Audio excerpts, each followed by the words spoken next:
Nonprofit governance. Nonprofit answers. Nonprofit board. Nonprofit management. Nonprofit marketing. Nonprofit resources. Welcome to Nonprofit Everything, the podcast where hosts Andy Shurick and Stacy Wedding answer your questions about all things nonprofit.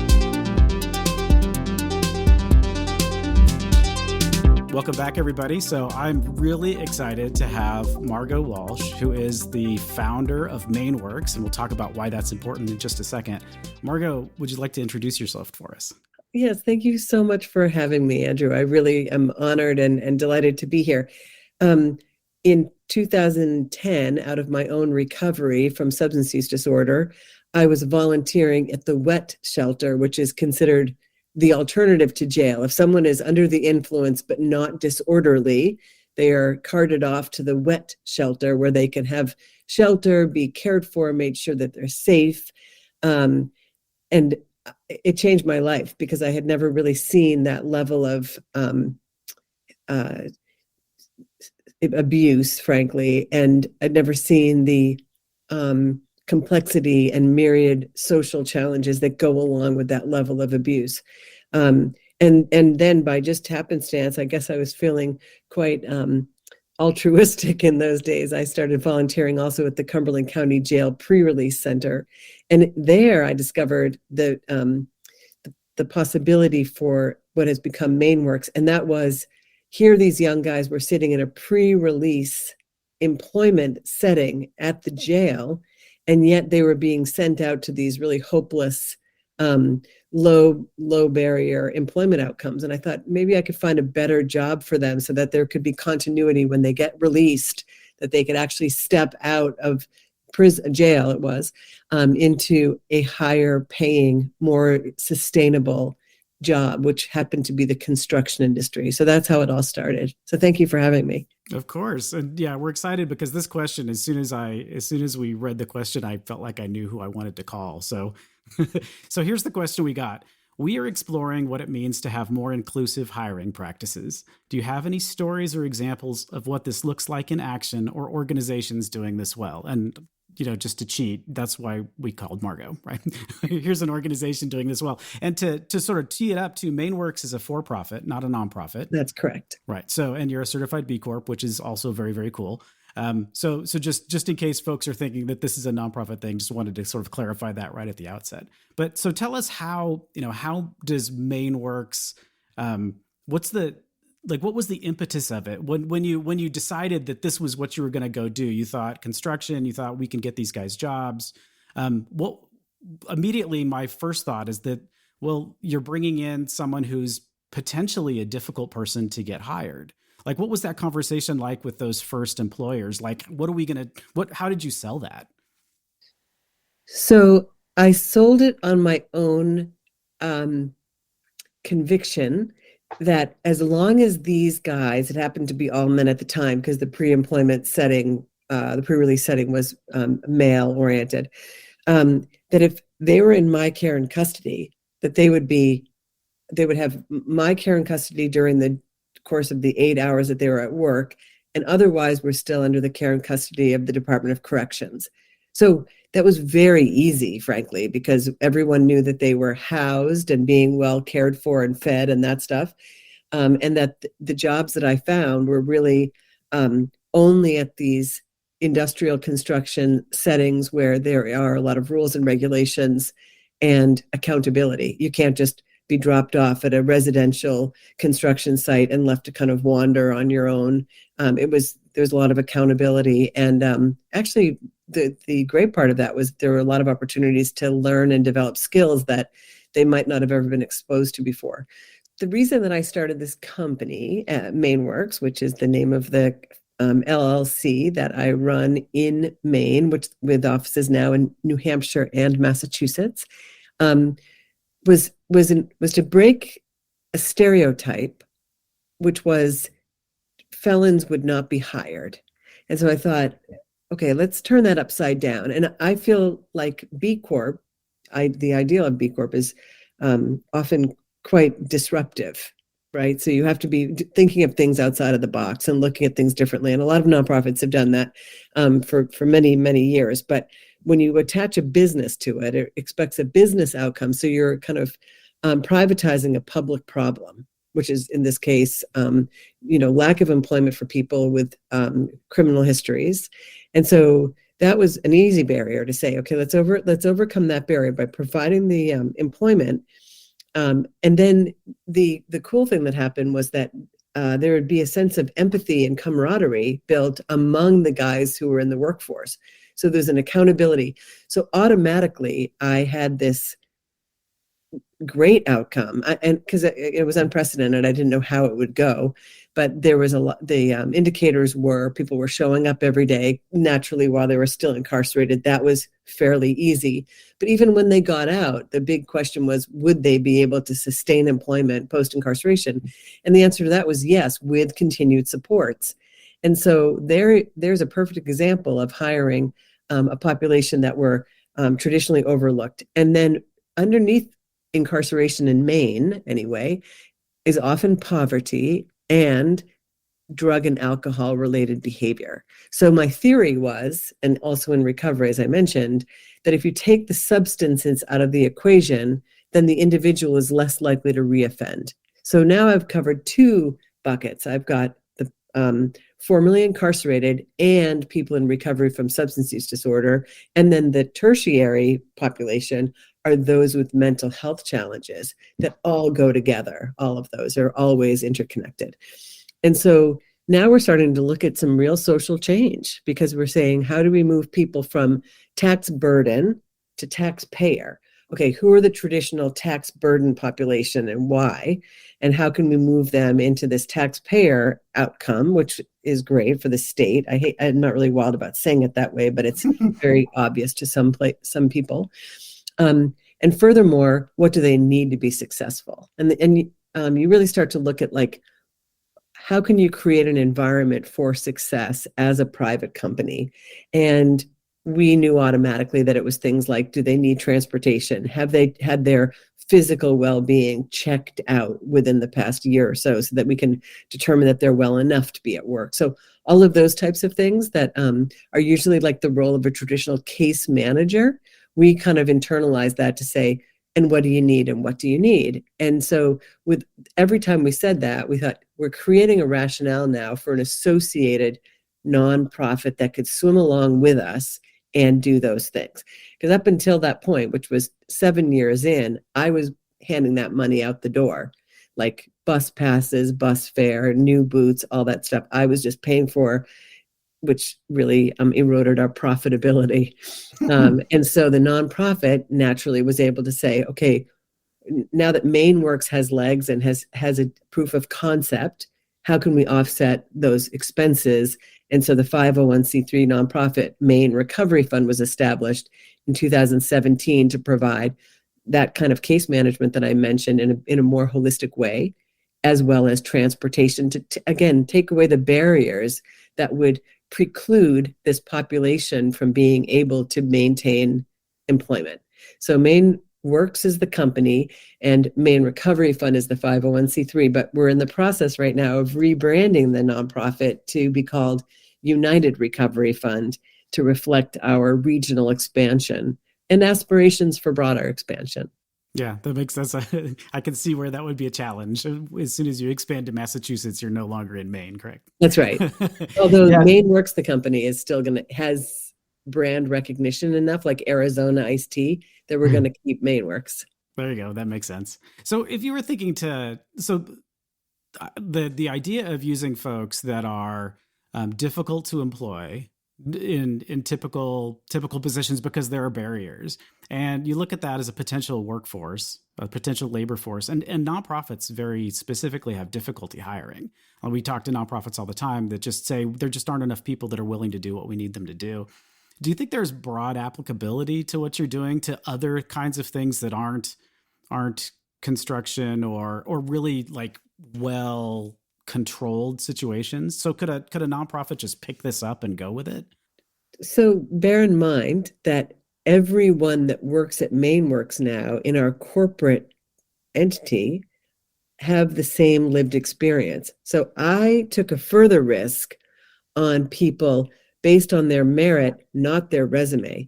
So, for example, the director of operations right now is 23 and has only been sober for 2 years, and he runs the whole business. So, that position has been filled by other people in the past, and it's really, again, it becomes intensively discretionary and merit-based. So it's not about so taking risks on people, I think, has become a hallmark of these days when the labor market is so compromised to begin with.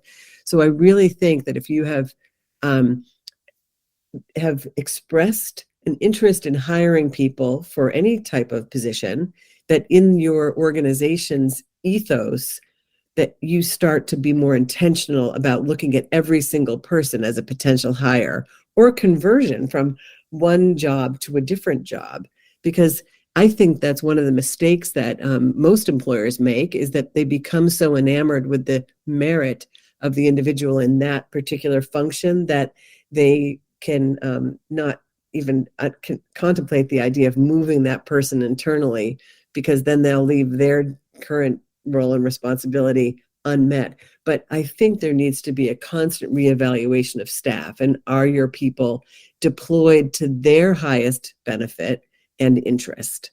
Because that's where you get retention, is when, even if you can't pay people, because all of a sudden during COVID, there was this Oklahoma land grab idea of, I'm just going to go out and find a new job. There's so many jobs out there, and everybody will get paid more and more. But in the end, and you can always come back to this, that people have to feel connected to what they're doing and enjoy where they're working. So I think that, to me, is advice to continue to mine your internal population for your lateral or, whatever positions might be open. It should be a constant reflection. You should never expect that people are happy where they are for that long runway. Always be asking, what would you like to do? And you have to accept what they might say. I love that. And some of the challenges too, one of the things we talk about for nonprofits too, is a lot of the folks that are really good at that work are doing it because they love it. They're working in food insecurity because they like doing that. And so that makes a lot of sense that you can move folks around if they've already got that sort of internal direction, that's what they want to do. Moving them around internally is probably a really good way to continue to hire. And then how would you go about trying to, you're never going to convince somebody, I don't think, who's just not thinking about this already. But I remember back to when I'm sort of in charge of HR, one of the challenges we always had is that the first step you do is you put together the job description for something you want to hire for. And it inevitably comes with a bunch of barriers to entry. You have to have graduated from college with a particular degree, and you have to be working in this exact role for 3 years. How do you unpry HR from that mindset?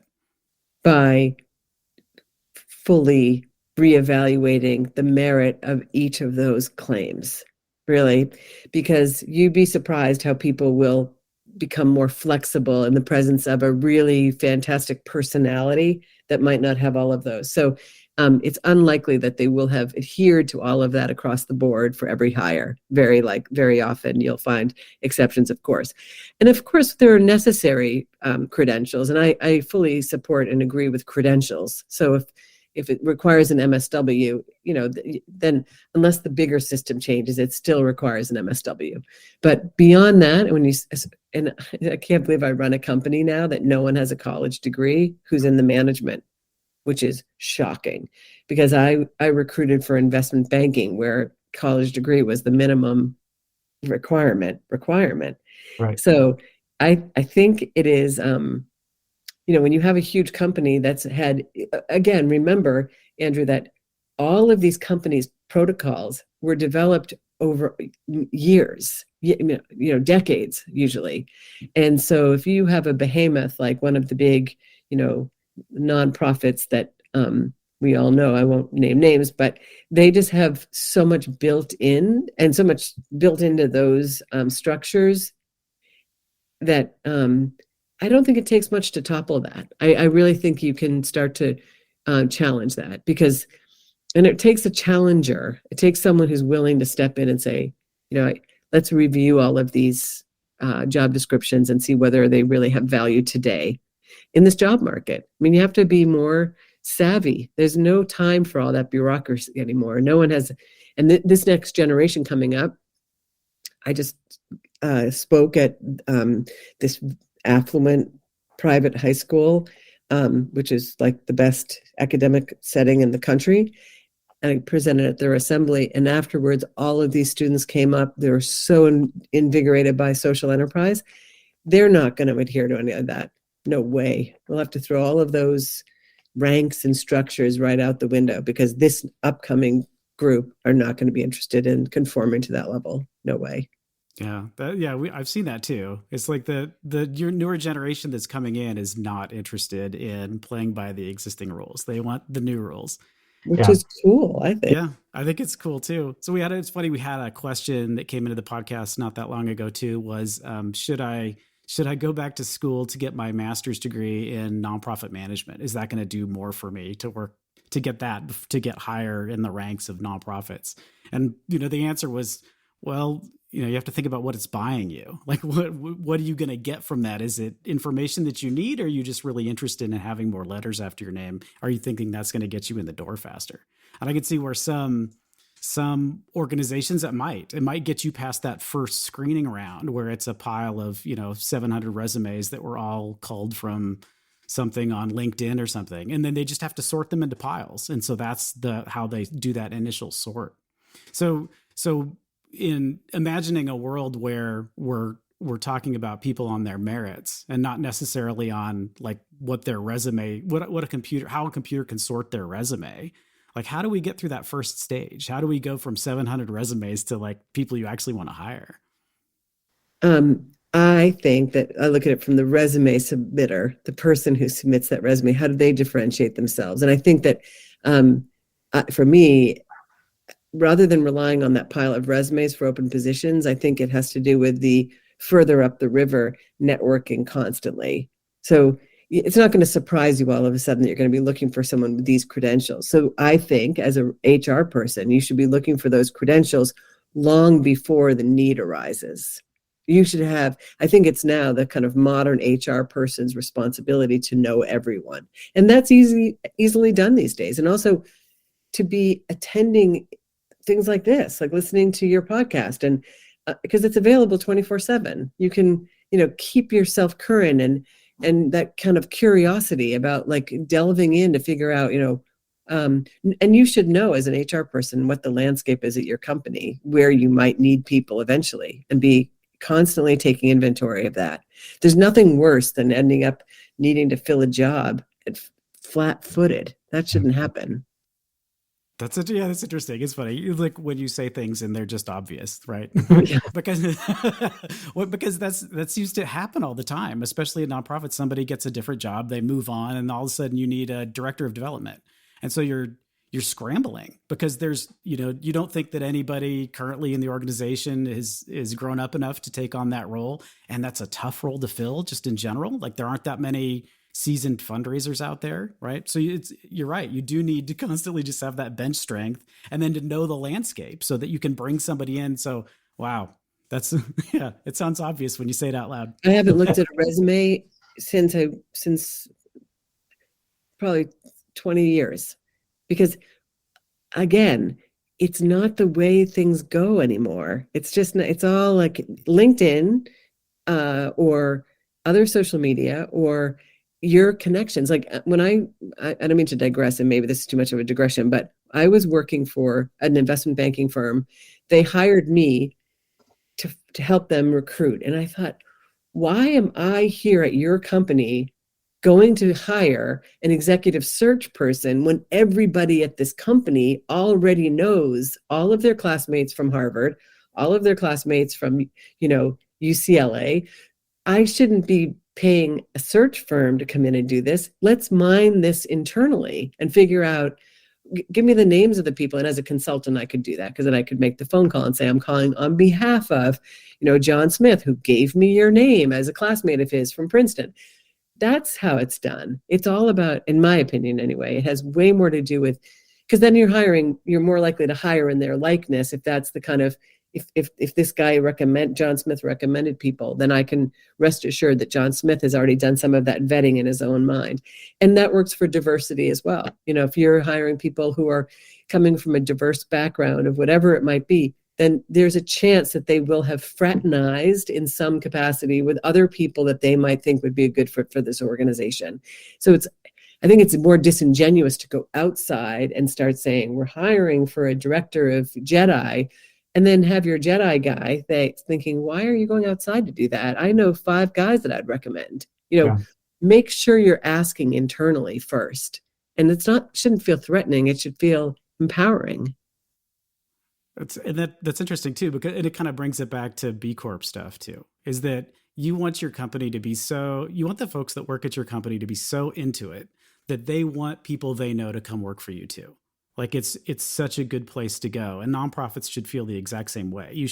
Everybody that works there should be totally bought in on the mission. And so when there's an open position or something, it should be the best way to do that is to, you're right, fill it from somebody that somebody knows. Mm-hmm.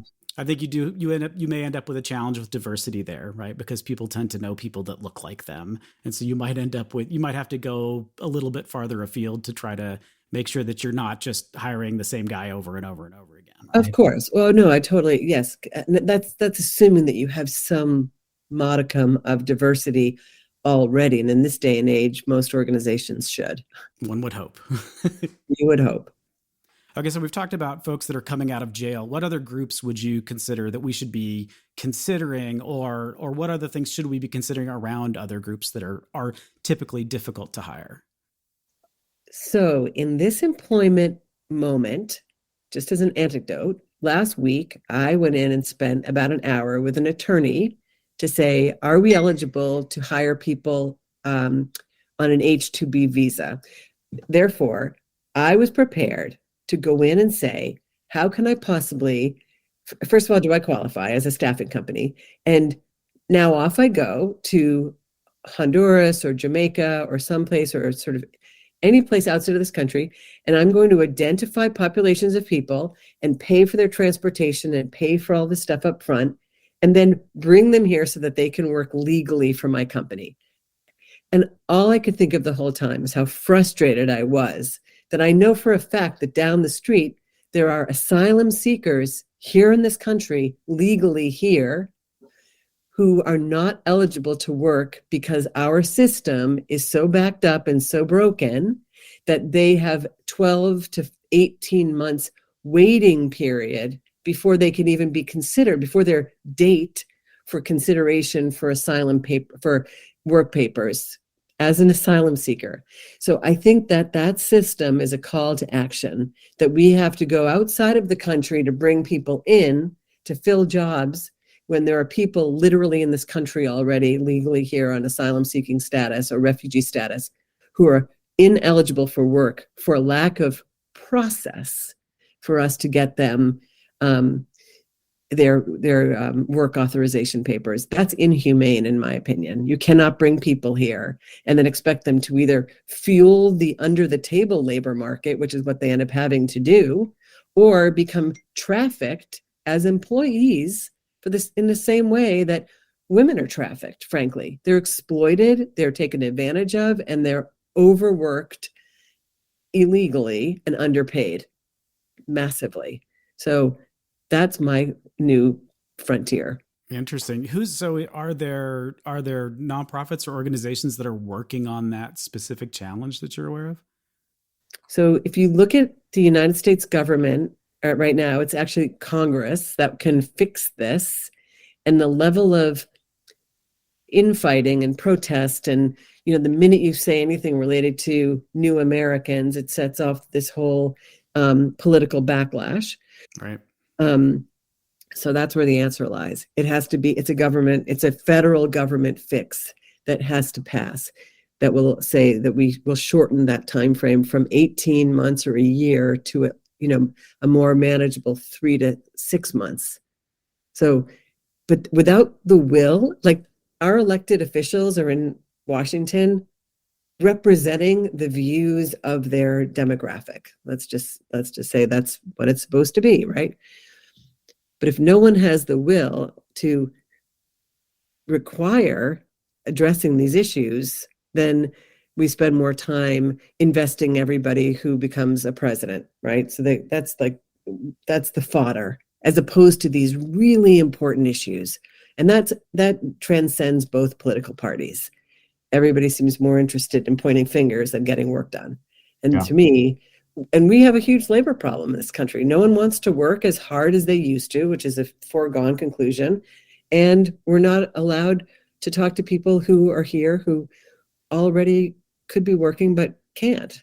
It's just ridiculous. To me, they need support, they need employment direction, they need language skills, they need all this kind of stuff in order to become work ready, and there's no will to do that. I would love for one of your people listening to this to have that become their call to arms, call to order, call to advocacy. Yeah, there's a fair chance. So if this is a space that you're working in, shoot us an email, let us know, and we'll see if we can get you on and talk to you about that too. I love that. Thank you. Yeah. So one of the things that you talked about earlier is providing support to people that are working, because that's one of the challenges, right? They may not have housing, they might not have food, they don't have transportation. So what does that look like? So if you were just a regular employer looking at hiring people on, a nonprofit employer, how far do you go in investing in that workforce? I mean, it feels like there's probably a financial risk in that. You don't want to invest in somebody that's going to wander off.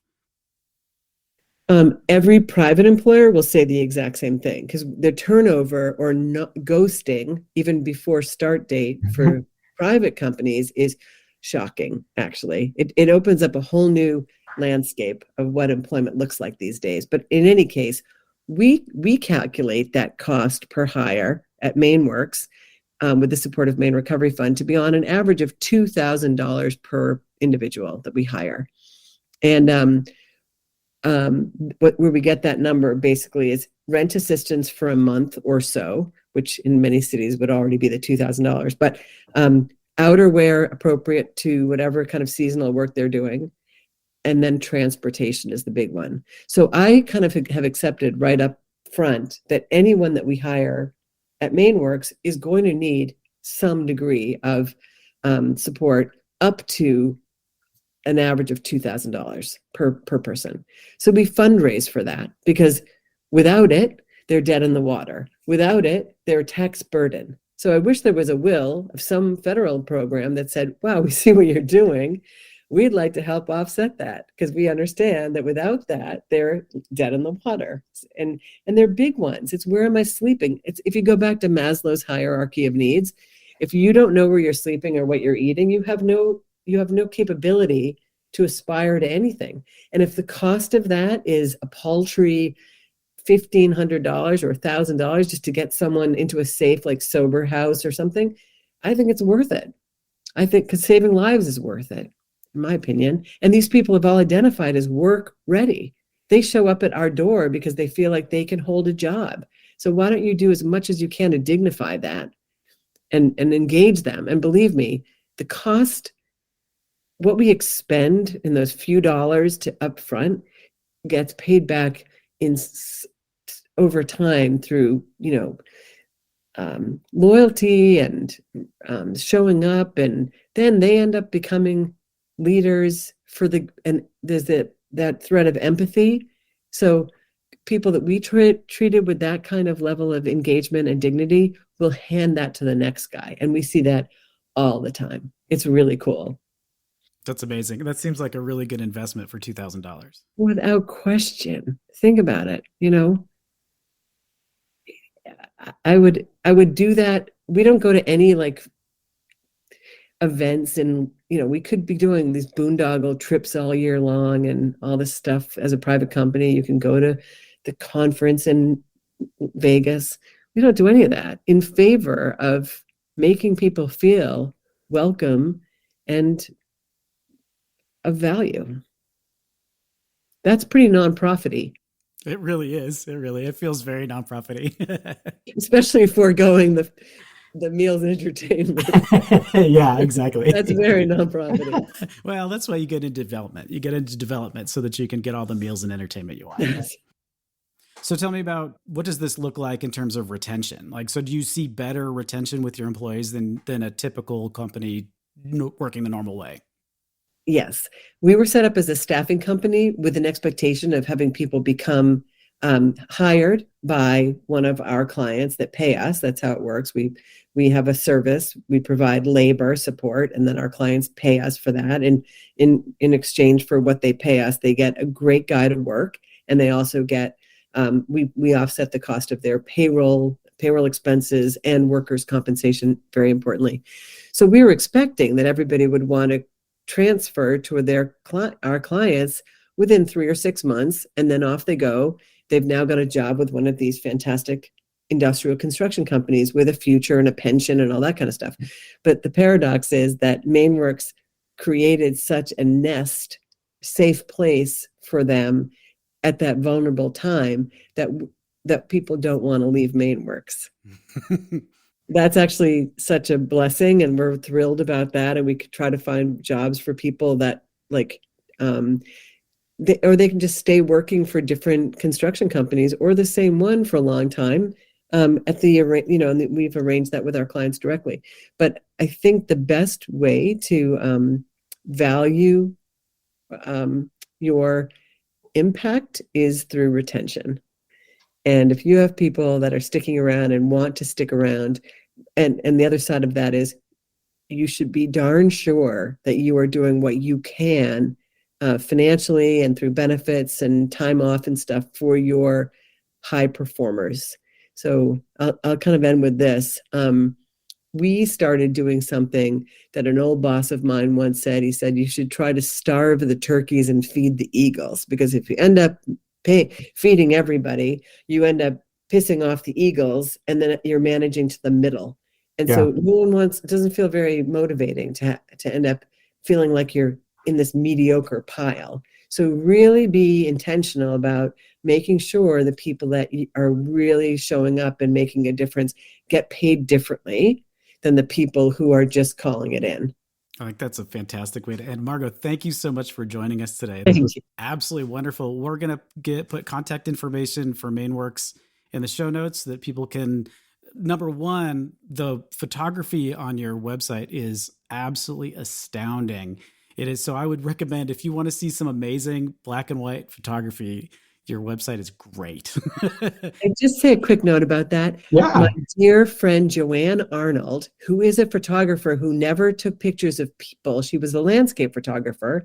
She jumped in my truck in 2016, and I talk about retention. She keeps coming and keeps taking those pictures, and we're so honored because her photography has amplified the hope, the struggles, and the possibility inherent in people who would have other been literally overlooked. And for her to actually shine a light, Joanne Arnold photography, she is phenomenal. And she doesn't get enough credit, and she's self-effacing. So I hope that someone might take interest and take a look at Joanne Arnold photography. Thank you for saying that, Andrew. Absolutely. Yeah, it's stunning. It's really, really good. And it's usually like you say, hey, go check out the show notes. And no one ever does, because they figure you've gotten enough information from the podcast, but here's a reason to actually go click that. Thank you. She'll be thrilled.